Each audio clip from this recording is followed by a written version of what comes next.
Live your life as an exclamation, rather than an explanation.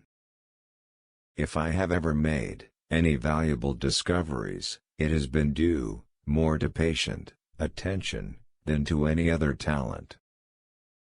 They who search after the philosopher's stone, by their own rules, obliged to a strict and religious life. Plato is my friend, Aristotle is my friend, but my greatest friend is truth. Whence arises all that order and beauty we see in the world. If I have seen further than others, it is by standing upon the shoulders of giants.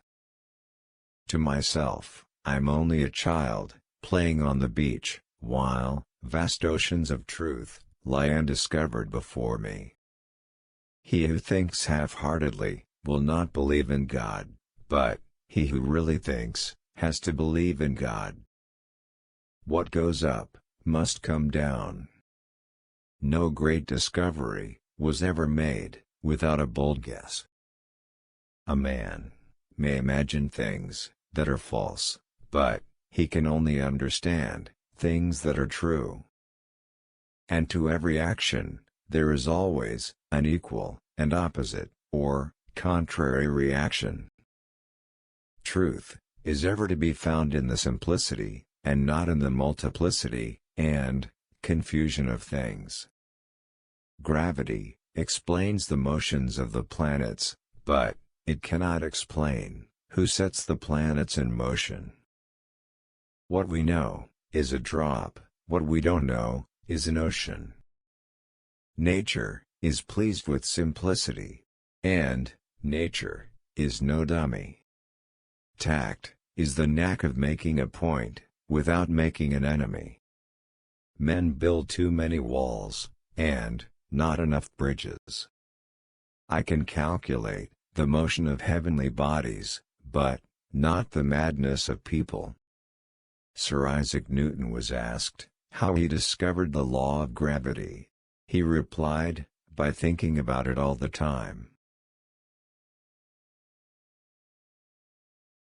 Sir Isaac Newton was born on 25th of December, 1642. He was an English mathematician, physicist, astronomer, alchemist, theologian, and author, described in his time as a natural philosopher, widely recognized as one of the greatest mathematicians and physicists and among the most influential scientists of all time.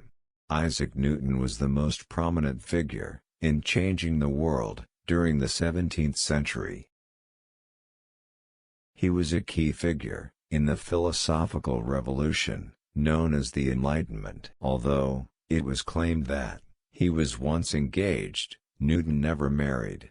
His book, Philosophiae Naturalis Principia Mathematica, Mathematical Principles of Natural Philosophy, first published in 1687, established classical mechanics. Newton built the first practical reflecting telescope, and developed a sophisticated theory of color, based on the observation that a prism separates white light into the colors of the visible spectrum.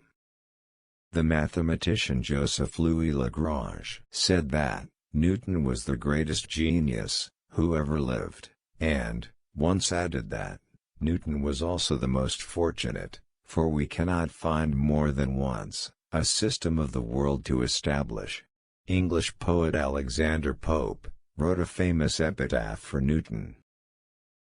Newton died in his sleep, in London, on 31st of March, 1727.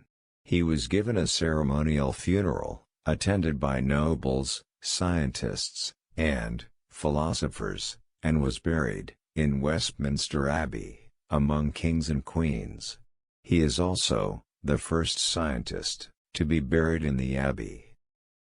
After his death, Newton's hair was examined, and found to contain mercury, probably resulting from his alchemical pursuits. Mercury poisoning could explain Newton's eccentricity in late life.